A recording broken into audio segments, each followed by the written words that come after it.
So hello everyone, आज हम लोग पढ़ेंगे disorder related to the skeletal and the muscular junction. ठीक है। देखो, ये सारे जो है वैसे तो बहुत ही इंपॉर्टेंट है, इसका हर एक वर्ड इंपॉर्टेंट है, मैं हर बार बोलता हूँ। ठीक है। सबसे पहला है मायस्थीनिया ग्रेविस। सो देखो, मायस्थीनिया ग्रेविस में क्या होता है, it is a auto immune disorder, मतलब कि खुद की बॉडी में खुद के अगेंस्ट से क्या बनते हैं, एंटीबॉडीज़ बनने लगते हैं। वो एंटीबॉडी क्या करते हैं, देखो ये हम लोग ने पढ़ा था। ठीक है, अभी अच्छे से नहीं बना रहे। ये क्या है, यहाँ पर मान लो ये सब साइनेप्स है, ये साइनेप्स है यहाँ पर, और यहाँ पर क्या है, सारे वेसाइकल्स है, न्यूरोट्रांसमीटर है, और ये क्या है, एक मसल है। ठीक है। और हम लोग ने जैसे पढ़ा था कि यहाँ पर क्या होता है, प्री साइनेप्टिक न्यूरॉन, और यहाँ पर this is the post synaptic. तो पोस्ट साइनेप्टिक में यहाँ पर क्या पढ़े थे, रिसेप्टर होते हैं। ठीक है। उसको मतलब याद तो मत रखो, बट निकोटिनिक रिसेप्टर यहाँ पर होते हैं। तो मायसिना ग्रेविस में क्या होगा कि जो एंटीबॉडी बनी वो इस रिसेप्टर पे जाके जुड़ जाती है। तो अब क्या होगा कि यहाँ से जो इम्पल्स ट्रांसमिट होगा वो नहीं हो पाएगा, तो जिसकी वजह से अब क्या होगा भाई, मसल तो कॉन्ट्रैक्ट नहीं होगी, मतलब क्या होगा, थकान लगेगी, फिर मसल की वीकनेस होगी और पैरालिसिस होगा। एंड टोसिस यहाँ का मतलब है कि आंखें एकदम जैसे बंद बंद हो जाती हो। ठीक है। मतलब उसकी मसल जो है वीक हो गई, उसलिए जैसे कि क्लास में कुछ समझ नहीं आया तो सो रहे हैं, तो क्या होता है, आंख धीरे धीरे बंद हो रही है, मतलब इस टाइप की आंखें हो जाती हैं। सो मायसिना ग्रेविस। ठीक है। तो देखो, ये मेरा ही पेपर है, नीट का है।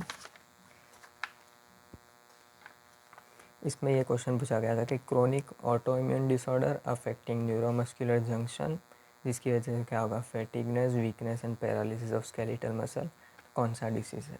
ठीक है। तो इसलिए मैं बोल रहा हूँ कि ये जो डिसऑर्डर्स है, अगर वीडियो नहीं देखना हो तो भी क्या करो, एनसीईआरटी में जितने भी हो सारे पढ़ डालो, क्योंकि इसमें तो क्वेश्चन आते ही हैं।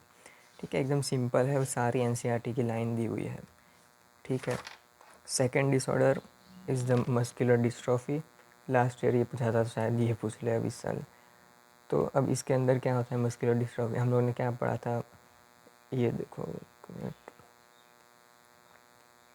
ठीक है। इस तरीके से क्या होता है, यहाँ एक मायोसिन, एक्टिन और ये जेड लाइन हो गई, तो ये सब हम लोगों ने पढ़ा था। तो ये सारी चीज़ें जो है वो हवा में तो खड़ी होती नहीं है, तो इसके साथ जो क्या है, अलग अलग प्रोटीन्स यहाँ पर जुड़ी हुई होती है।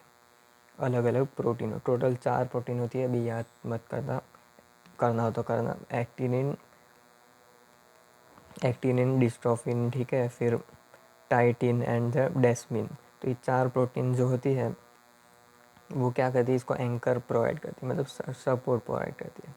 सो मस्कुलर डिस्ट्रॉफी का मतलब क्या है, इसके अंदर जो डिस्ट्रोफिन प्रोटीन है वो क्या है, वीक हो जाती है, मतलब डैमेज हो जाती है, या तो जेनेटिकली ये प्रेजेंट ही नहीं होती है।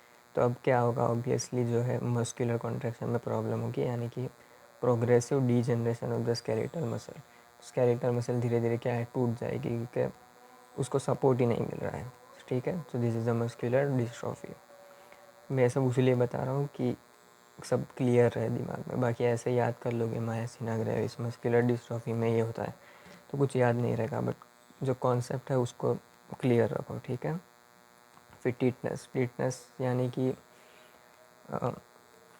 जैसे कि वही छुरी हुई हाथ में लग जाती है, उसके अंदर क्या होता है, क्लोस्ट्रीडियम ब्यूटाइरम बैक्टीरिया जो होते हैं वो उसमें होते हैं। तो वो क्या करते हैं, ये जो हम लोग ने पढ़ा, यहाँ पर अलग अलग चैनल्स होती है, कैल्शियम चैनल, सोडियम चैनल। तो वो जो बैक्टीरिया है वो क्या करते हैं, इस कैल्शियम चैनल को ब्लॉक कर देते हैं। यहाँ पर कैल्शियम यहाँ पर नहीं जाएगा, तो क्या होगा, ये रिसेप्टर जो है वो रिलीज़ नहीं होगा, न्यूरो ट्रांसमीटर रिलीज़ नहीं होगा, यानी कि कॉन्ट्रैक्शन भी नहीं होगा।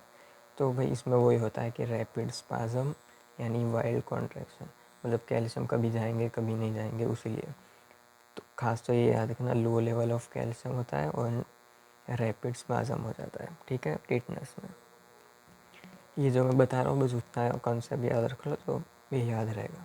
आर्थराइटिस वैसे तो बहुत बड़ा टॉपिक है, बट इतना याद रखो कि इन्फ्लेमेशन होता है जॉइंट्स का। ठीक है। ओस्टियोपोरोसिस में क्या होगा,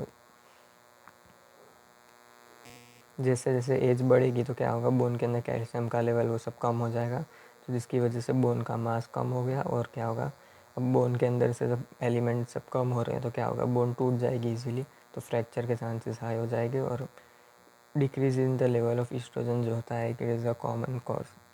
ठीक है, मतलब ईस्ट्रोजन कम हो जाता है तो बोन जो है धीरे धीरे क्या है, डीजनरेट कर जाता है उसी लिए। ठीक है, फिर गाउट के अंदर भी इन्फ्लेमेशन होता है जॉइंट का, इसमें भी इन्फ्लेमेशन था जॉइंट का, बट गाउट के अंदर क्या है specifically due to the uric acid के एक्यूमुलेशन की वजह से होता है। ठीक है, तो दिस आल और the disorder of the skeletal muscle and, ठीक है, मतलब स्केलेटल सिस्टम के। Myasthenia gravis is auto immune disorder, जिसमें क्या अफेक्ट होता है, NM junction, neuromuscular junction. Symptom is simple. ठीक है, अभी ये ट्रांसमिशन नहीं होगा तो fatigueness, paralysis of muscle and ptosis. फिर मस्कुलर डिस्ट्रॉफी के अंदर ये डिस्ट्रॉफिन प्रोटीन जो है वो प्रेजेंट नहीं होती है, यानी कि पहले से जेनेटिकल डिसऑर्डर है, इसकी वजह से डीजनरेशन होगा स्केलेटल मसल का। Tetanus is the low level of calcium, जिसकी वजह से क्या होगा, न्यूरो ट्रांसमीटर वहाँ पर रिलीज नहीं होंगे तो रैपिड स्पाज्म होगा, wild contraction. Arthritis, inflammation of the joint. Osteoporosis में बोन का मास कम होगा, एंड गॉट जो है वो accumulation of the uric acid crystal. ठीक है, तो नेक्स्ट वीडियो में अगले डिसऑर्डर को देखेंगे।